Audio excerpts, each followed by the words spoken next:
I sued my deadbeat baby daddy for child support after he bought a house. My ex and I met when we were 13 and 14. We dated all through high school and until we were 23 and 24 years old. We went through these off and on phases, which always ended the same way. The kids and I starting over while he disappeared to do his thing. Neither of us had good home lives as kids, we were what was familiar to the other, so it was very easy to fall back into the same pattern of bullshit every time he came crawling back. Which was always when I was moving on and bettering my life. When I got pregnant with our third child, I was 22 now, is when I decided I couldn't do this anymore. Enough was enough and I really started to move on.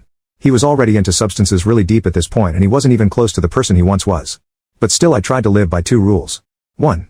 What would I want him to do for me if it was me in this situation, and 2. If he doesn't want to be a dad, I will not force him or allow him to say he did anything for me. We lived like this for years. He didn't ask to see the kids and I didn't ask him to. He has never paid for anything for them. Eventually he went to prison. I had started school right before he went away and for the first time in my life wasn't working full-time and was able to get medical coverage for my kids through the government. In order to do so they ordered he pay so much to the state. Fast forward to 2 years ago. Our kids were then 8, 12 and 13. When he got out of prison we had a custody hearing.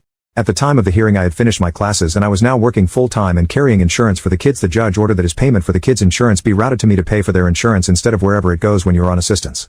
This change took literal months to happen.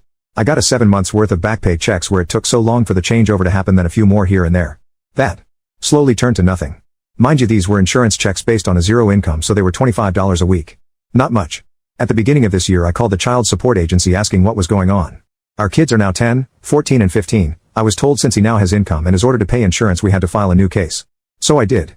They made me fully aware this would take quite some time as they are really behind on cases. I said okay. He was made aware in court that he would be paying something for the children. Last week, 7 months later, we got our first set of paperwork in the mail. Apparently, unbeknownst to me, he and his wife had just bought a house and he is mad that he now may have to pay child support and that could affect his ability to afford his $500,000 house. As well as telling me he and his wife have a new baby and there are a lot of expenses with that I just wouldn't understand because they are doing it alone. They don't have any help. I refiled way before he had applied for a loan. I had no idea he was planning to buy a house as we do not talk. When he communicates with me it is through his wife and even that is rare. He has seen our oldest child 1 time this year. He has not offered to pay a single bill for any appointments, clothing, school supplies. My son is in football and my youngest in competition cheer and gymnastics and he has not once offered to help with any of these expenses. He is not putting time or money into these children.